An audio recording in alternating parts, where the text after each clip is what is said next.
Now, sometimes I'm traveling, so this kind of stuff is really good, right? And this is basically what's in this one. This is essentially a Japanese formula. Oh, it's got philodendron in it. Oh, I like philodendron. That's natural antibiotic, really powerful tonic herb from Japan and China. And it's got all kinds of goodies in here. But these kinds of things are really cool traveling, right? Because it's a tincture, it's easy to go with. Now, normally, again, I've got bowls of like medicinal mushrooms that I pick myself and dried, and I'll throw those into tea and just make more and more and more tea. That's where you eventually get when you get into the tonic herbs. Eventually you go like, wait a second, you mean my medicine is growing right around me? You mean herbs are growing right around me? And medicine be your food is growing right around me all the time, only all your life, only forever, only again and again, only constantly. That's how it is. That's what reality is.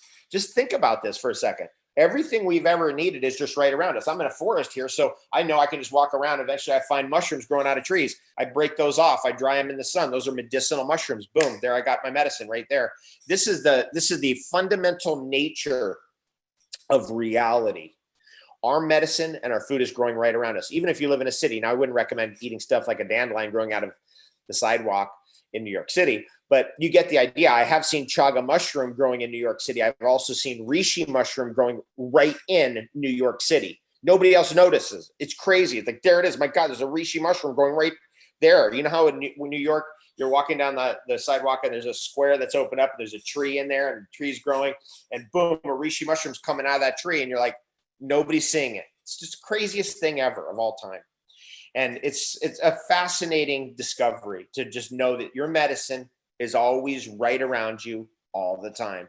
Can't be taken away from you. Only in your mind can it be taken away from you. Only in your mind can the human media confuse you. You get out of that confusion, you come and hang out with me for 2 or 3 days, all of a sudden you'll be like, well, wait, what? The medicine's all right, it's all right here. We don't actually have to go anywhere. And that's an important thing. And we may come to a point with the way that this politics and media is going, we may come to a point of survival. It's really important to know what to do to survive and what herbs you could take that will protect you from contagion, because they're out there right around you. And of course, the highest on my list is the medicinal mushrooms. And the highest of those two, chaga, the king, and reishi, the queen. That's the king and the queen. In fact, oh geez, I'm going to get some for you guys. Can anybody hear me? Okay, watch this. I'm going to get you guys. I'm going to show you some reishis that we got. And these were actually, this is my friend Dandelion picked these up in Oregon. This is Reishi Oregon. And I was just, I'm just getting back to this new place here. So there it is. We opened the box. It's like, oh, these are from an event we did. Okay, let me just show you. Let me just do this one first. This is Reishi Oregon, right? Look at that. That thing's a beast.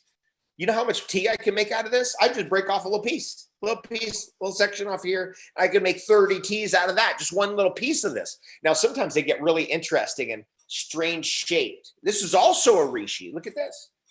Also a reishi, just like this. But this one was growing in a weird spot. And I like the weird ones because those are the artifacts. Sometimes they have a better chemistry in them. And so that's another reishi right there. We have more, don't we? Yeah. So we're going to show you some more here. Just show you things you could pick in your backyard. You're like, oh, that doesn't grow in my backyard. You bet it does. Florida. I've seen ones in Florida 5 times bigger than that. 5 times. The biggest reishi mushrooms in North America grow in not the Pacific Northwest. Nope. In Florida, of all places. What a shocker.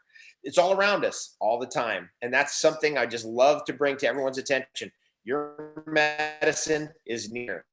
Okay, I'm going to show you some more here. There's other things in the tonic herb group that are really powerful. Oh, look at this. We got all kinds. Here's more reishi. It has the neck. That's good to show them. Okay, yeah, you can see reishi has a neck, right? So if it comes out as a bracket like this one. Here, right, this one here. Can I get this one? Yeah. Okay. See, this is a bracket, right? It came out of the tree like this. It's a bracket. This has a neck. See the neck, right? So that's a reishi. If it comes out like a big old bracket like this, that's going to be a relative of reishi, but it's not a reishi. It's still very good. Look at that beast. I mean, this thing's heavy. This is going to make enough. This will make 1,000 teas. That's how much is in this, right? All immunological. This is immune system food. Okay, so let's get into reishi and chaga. Here's another bracket mushroom. You can see it comes out of the tree like that. It's like a bracket, right? bracket mushrooms, tree mushrooms toxic? The answer is no. The only place you're going to find a toxic tree mushroom, thank you. That was my lovely assistant, Rubina. The only place you're going to find a toxic tree mushroom, a mushroom growing out of a tree, is in Australia, and it's a yellow one, and that's the only polypore in the world that's toxic. There are certain mushrooms that you're like, well, it's growing on decomposed wood on the floor of the forest, and it kind of has an umbrella shape. It's not like this. It's not this kind of shape. It's not this kind of shape. It's actually an umbrella shape, the kind that we're familiar with, that you might mistake. You go, oh, that's a wild shiitake. Oh, no, that's a wild foliota, when in fact it's a deadly gallerina. But that would be growing on decomposed wood on the forest floor. If you're in North America and you're going through a forest and trees are staying like this and you see stuff growing out the side of it, that's medicine for you. You could take those off and you could dry it. Now, obviously, use your, there's a word of caution because you might not know what you're doing. And if you just like, oh, I can eat that, you can't just go eat a foliota, which is a type of mushroom grows out of a tree. And you can dry it, make tea out of it, no problem. But if you just try to eat it raw, it can actually cause a little bit of a stomach upset. I've done it and been there. It lasted for about 24 hours. Wasn't too bad, but it was last for about 24 hours. I could go on and on about wild herbs that are out here. The key thing is you got to fit into it the way that you understand it. For example, I started out with Reishi Mushroom, this beautiful thing right here. I started out with this in a health food store in capsules because I didn't understand what this was. I didn't know, like, what? It grows in the forest? I didn't know any of that stuff. I started out with the capsules, and the next thing I know, I'm watching videos. Next thing I'm like, wait a second, what? Next thing you know, in the state of Texas here, we have tons of Reishi mushroom, crazy amounts of Reishi mushroom growing here. It's everywhere. It's all over the place.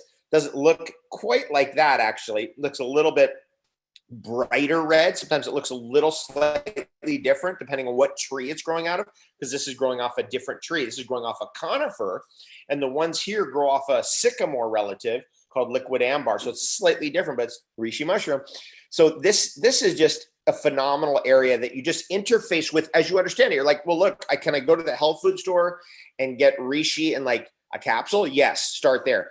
Chaga mushroom. Okay, you mean this, like I went to his website and they had chaga mushroom in this tincture. Should I start with that? Yeah, that's a great place to start. And then you learn and you investigate and it gets better and better. I'm going to get to your question, so hang in there. And you get better at it and you get more understanding. But you start out maybe in the health food world or maybe in the internet world, learn a little bit, get a few products from different people and try them out. And then you start to go, oh, I see what's going on. Now this tonic herb thing. Okay, let me just back up for a second because I'm just running ahead of myself. Yes, there's herbs that get the parasites out. Like garlic is too, very anti-parasitic for sure. And all the other ones I named. Yes, there are substances like charcoal and silver that get heavy metals out. Yes, okay, yeah, that's part of it too, yes. But there are substances, namely in this category, reishi mushroom, chaga mushroom, lion's mane mushroom, termites, auricularia, and a guy could go on and on, Grifola, otherwise known as maitake, and just goes on and on and on. It's endless. Latoporus, sulfureus, and there's about 20 or 24 top best mushrooms in the world stuff. Birch polypores in that group, Agaricus blazei in that group, cordyceps. It just goes on and on. You don't have to do them all. You just got to pick one and just go, I'm going to hang my hat on that one. Reishi is a good one for that, by the way. Great place to start. Really recommended. Because if you don't know anything about medicinal mushrooms or anything about tonic herbs, reishi mushroom. That's the one. That's the place to start. Now, what's it doing? Like, why would you, like, okay, like, what's that even mean? Like, what reishi mushroom? Okay, what's that about? It's immune system food. It's immune system food. Okay, so there's food that's great, like celery is great for your bones. Lettuce is great for your lungs. Blueberries are great for your eyes. Reishi mushroom for your immune system, white blood cell nutrition.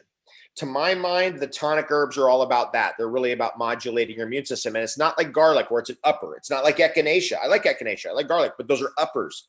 They're immune system uppers. The tonic herbs, the top 70, 80 herbs in the world, like reishi, chaga, astragalus, pau d'arco, cat's claw, or otherwise known as uña de gato, vanilla, tulsi, ashwagandha, shilajit, turmeric. These are dual directional substances, meaning if your immune system's firing up too high, they bring it back down. They're dual directional. If it needs to come up, it'll bring it up. But if it's firing too high, it brings it back down. They're dual directional. That's why the tonic herbs that's it. That's the thing. When you get to my age, you're like, it's all about the tonic herbs. I mean, yeah, okay, it's nice to eat food, but do I really need the food? No, I don't really need that food. But the herbs, I can definitely more of this for sure. Okay, so the immune system factor is like, okay, then you're like, I might do in a given day, I don't know, sometimes 10 different tonic herbs. I might do 5. I might do 1. I might do none. If I'm fasting, I'm doing none. But if I'm not fasting, I'm usually doing at least 1, usually 5. Because I like just, getting after some of these traditional formulas and mixing these things together. And by the way, I recommend traditional formulas because before there was television, before there was fake news, before there was all these distractions, before there was all the nonsense, people lived from the earth, and the traditional formulas arose from human instinct, right? We're separated from our instinct now. And so the traditional formulas is a great place to start. And by the way, I'll get to your questions. Hang in there. And I see your questions coming through, and it's just wonderful. And, I've seen, okay, let me just digress for 2 seconds. Somebody says, what boosts red blood cells? In nature, everything's always obvious and super easy. I'll tell you what boosts red blood cells: red food. It's literally that simple. We got so smart, we became dumb. I'm not even kidding. That's the real truth. Red foods boost red blood cells or blood.